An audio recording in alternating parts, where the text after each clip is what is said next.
ऑगमेंडिनो लिखते हैं, connect with your creator the God every day through prayers. मतलब आपके सर्जनहार जो भगवान हैं उनके साथ रोज प्रार्थना के माध्यम से, नाम स्मरण के माध्यम से रोज एक बार प्रयत्न पूर्वक आप जुड़ना। तो मैनेजमेंट गुरुज भी सिखाते हैं, सोशल रिलेशनशिप गुरुज भी सिखाते हैं, हेल्थ गुरुज भी सिखाते हैं। कार्ल यंग जो बहुत बड़े साइकेट्रिस्ट हुए और पितामह कहलाते हैं, कार्ल यंग 60 साल तक अंतरराष्ट्रीय स्तर पे साइकेट्री की प्रैक्टिस की है। मतलब पागलों के साथ रहे हैं, पागलों को ठीक करने का प्रयत्न किया है और कहीं को ठीक भी किए हैं। पूरी साइकेट्री इतने में ही नहीं आ जाती, लेकिन साइकेट्री का एक भाग है पागलपन को ठीक करना, पागल आदमी को ठीक करना। डॉक्टर कार्ल यंग ने 60 साल तक अंतरराष्ट्रीय प्रैक्टिस की। उनके जीवन चरित्र में डॉक्टर कार्ल यंग ने लिखा, 60 साल तक मैंने पागलों को ट्रीट किया है, लेकिन अब सुनना, लेकिन 60 साल में एक भी व्यक्ति को मैं ऐसा नहीं मिला हूं जिसको भगवान में श्रद्धा हो और उसको मेरे पास आने की जरूरत पड़ी हो। मतलब मेरी ट्रीटमेंट की उसको जरूरत पड़ी हो। तो ये भगवान में श्रद्धा का लाभ है, जीवन भी बेहतरीन होगा। और जो सबसे अंतिम ध्येय हमारे सत्शास्त्रों में है, ये भगवान का आश्रय दृढ़ करना।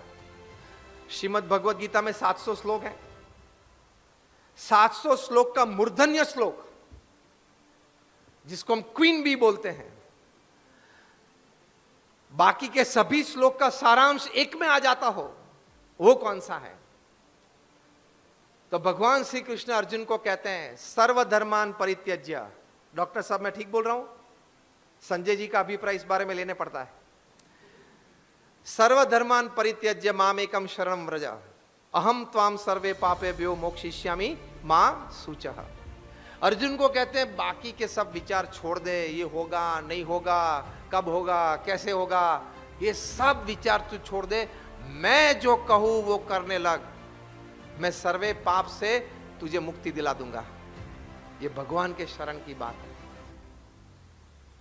प्लास्टिक का धंधा करते हो तो प्लास्टिक का शरण लेते हो,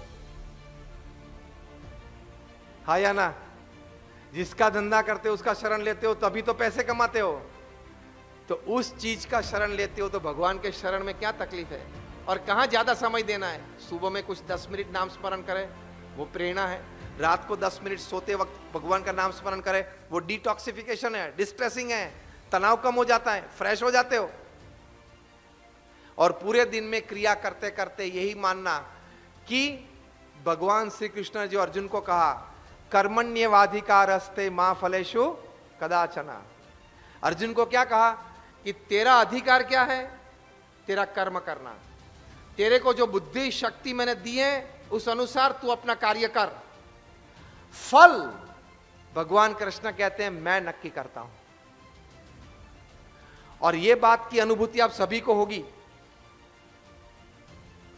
मैं तर्क से प्रूव करूंगा। आप सभी को 2 प्रकार के अनुभव होंगे, दोनों में आप हाँ कहेंगे। देखना, पहला अनुभव, कई बार आपने बहुत अच्छा प्लानिंग किया, एग्जीक्यूशन अच्छा किया, अच्छे लोग साथ में थे, तो भी निश्चित परिणाम प्राप्त नहीं हुआ, हाँ या ना? दूसरी साइड, कोई बार प्लानिंग कम था, एग्जीक्यूशन कम था, आपके पास संसाधन मतलब रिसोर्सेज कम थे, समय कम था, जल्दी में वो काम निपटा दिया, फिर भी परिणाम आपकी अपेक्षा से परे ऊपर आ जाते हैं, हाँ या ना? ये अनुभव ही है ना? हाथ ऊंचा करें आप ये दोनों प्रकार के अनुभव के लिए। तो हमें ये दोनों प्रकार के अनुभव है। मतलब क्या हुआ? कभी आपने गौर करके ठीक तरह से अंतर्दृष्टि करके सोचा है कि कभी यार प्रयत्न अच्छा किया था फिर भी परिणाम कम मिला, कभी प्रयत्न कम था फिर भी परिणाम अच्छा मिला? तो ये कर्मण्येवाधिकारस्ते मां फलेषु कदाचन, कि तू कर्म कर, परिणाम मैं नक्की करता हूं। तो परिणाम वे नक्की करते हैं।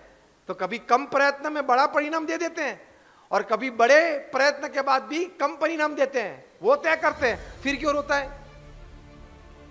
फिर तू रोता क्यों है कि मैंने इतना प्रयत्न किया फिर भी मैं फेल हुआ, इतना प्रयत्न किया फिर भी धंधा जमा नहीं।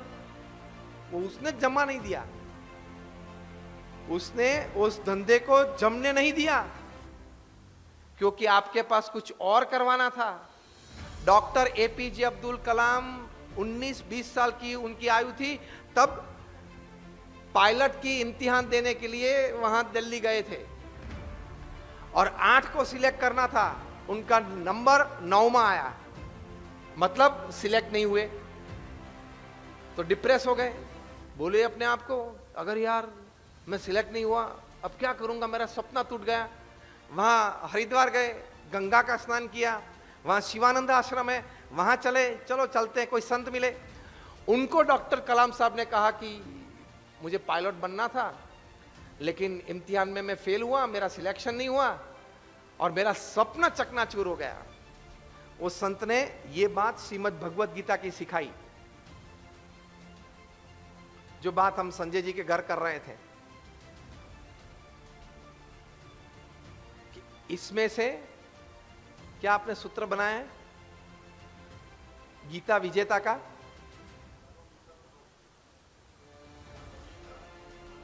जानो गीता बनो विजेता। यह बात शिवानंद आश्रम में उस संत ने डॉक्टर कलाम साहब को बताई कि गीता में यह बात लिखी है, कर्मण्यवाधिकार अस्ते मां फलेषु कदाचन। आपने अपना कर्म कर लिया, आपने इम्तिहान अच्छी तरह से तैयारी करके दे दी, फिर अगर आप उत्तीर्ण नहीं हुए या उत्तीर्ण हुए थे लेकिन सिलेक्ट नहीं हुए, तो भगवान की इच्छा शायद होगी कोई और काम आपसे करवाना है, और करवाया।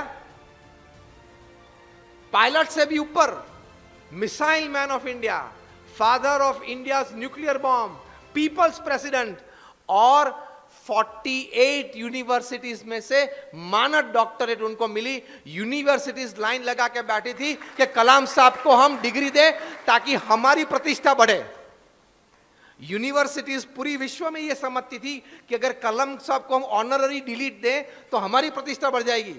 जिनको एक समय में पायलट की नौकरी नहीं मिली थी, वे इतने प्रतिष्ठित हुए। ये बात श्रीमद् भगवत गीता की उस वक्त शिवानंद आश्रम में एक संत ने डॉक्टर कलाम का सबको समझाई। ये बात उन्होंने पुस्तक जो प्रमुख स्वामी महाराज के बारे में लिखा, ट्रांसेंडेंस, इस पुस्तक में ये बात लिखी है। मतलब प्रयत्नशील रहना, नीतिमत्ता के साथ, नाम स्मरण के साथ। लेकिन अगर कोई बात जीवन में नहीं बनी तो चिंता मत करना, कोई और अच्छी बात आपकी इंतजार कर रही है। यह श्रद्धा और विश्वास, ये बेहतरीन जीवन की ओर है। Thank you very much and all my prayers for all of you.